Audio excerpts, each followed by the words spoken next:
Las Biblias de Francisco. La Biblia es la palabra de Dios.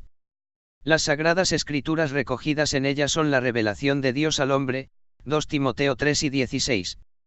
No hay otro lugar donde escuchar la voz original de Dios y su santa voluntad que en la palabra inspirada, Hebreos 1, 1-2, 2 Pedro 1, 19-21.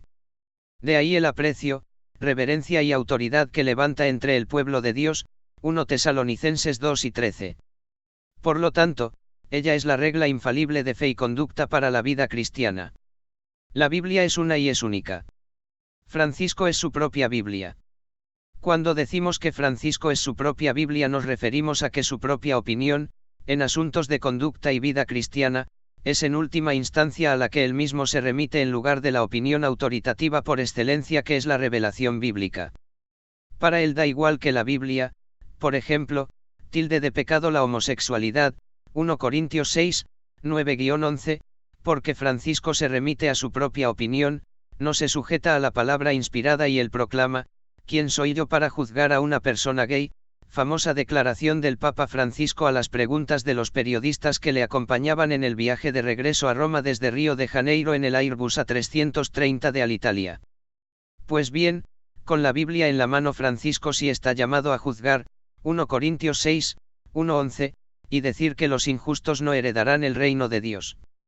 No erréis, ni los fornicarios, ni los idólatras, ni los adúlteros, ni los afeminados, ni los que se echan con varones, ni los ladrones, ni los avaros, ni los borrachos, ni los maldicientes, ni los estafadores, heredarán el reino de Dios, 1 Corintios 6, 9-10.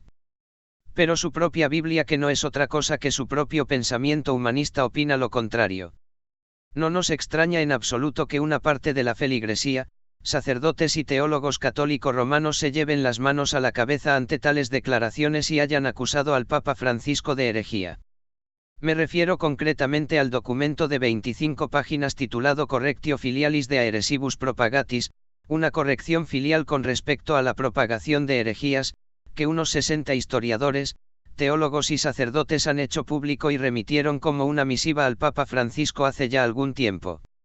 En ella hacen referencia a las posturas heréticas, según ellos, reflejadas por Francisco en su exhortación apostólica Amoris Laetitia, en cuanto al matrimonio, la vida moral y la recepción de los sacramentos de la ICR, así como también por otras palabras, actos y omisiones que se le relacionan.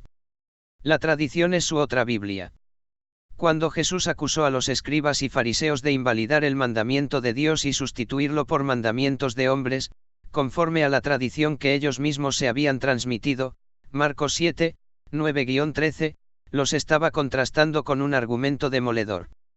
Ninguna enseñanza religiosa, por muy buena y humana que parezca, está por encima de lo que dicta la palabra de Dios. El camino elegido por la ICR, corroborado por el papado actual de poner al mismo nivel de autoridad la tradición de la Iglesia y la palabra de Dios, es contrario a la enseñanza de Jesucristo. Para muestra un botón. Leemos en el artículo 1854 del Catecismo de la ICR, conviene valorar los pecados según su gravedad. La distinción entre pecado mortal y venial, perceptible ya en la Escritura, cf. 1 y 5, 16-17, se ha impuesto en la tradición de la Iglesia. La experiencia de los hombres la corroboran. Francisco hace uso de esta otra Biblia llamada la tradición, cuando le conviene. Siempre la tiene a mano para configurar con ella sus dogmas personales. Es doctrina católico-romana que los pecados mortales solo pueden ser perdonados en la confesión sacramental, es decir, aquella que ocurre cuando un feligrés confiesa sus pecados ante un sacerdote y éste le da la absolución. El asunto es saber qué pecados son considerados por Dios como mortales o veniales. Francisco, apoyado en esta enseñanza tradicional, podrá decir, como ha dicho en una de sus audiencias generales, que abandonar a los mayores en una residencia y no visitarles durante meses es pecado mortal. O como afirmó en una misa, que pagar salarios en negro es un pecado gravísimo. Sin embargo, cuando un titular de la prensa catalogó de pecado venial el hurto que el mismo Francisco confesó cometer en Buenos Aires, hacía años, al asistir al funeral de un anciano cura al que admiraba y arrancarle violentamente el crucifijo del rosario que sostenía el muerto entre sus manos, Francisco se limitó a decir que fue una debilidad y que guarda el crucifijo con mucho cariño. No sé si Francisco catalogó también de pecado venial el hurto, pero sea como fuere, Francisco dice no haber devuelto lo hurtado, contradiciendo él mismo el Catecismo de la ICR en su artículo 1459, que demanda la restitución de lo robado para la absolución del pecado. Sin palabras. La Biblia ausente. Francisco cuando viaja lleva un maletín negro agarrado a su mano que ha dado mucho que hablar. Preguntado sobre tal efecto respondió que en él no guardaba la llave de ninguna bomba atómica. Que se trata de un simple maletín de efectos personales.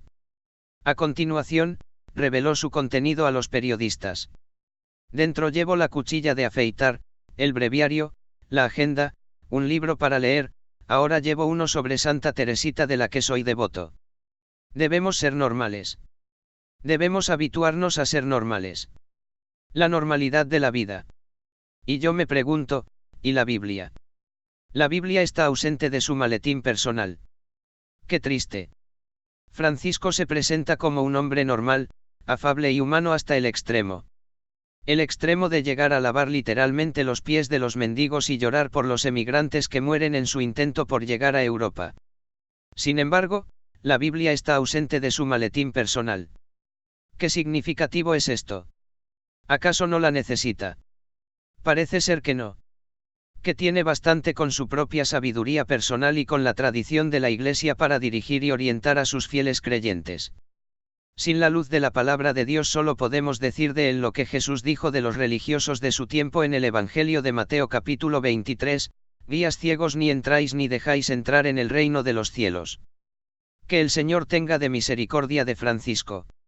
Oremos todos por él, como él mismo nos pide.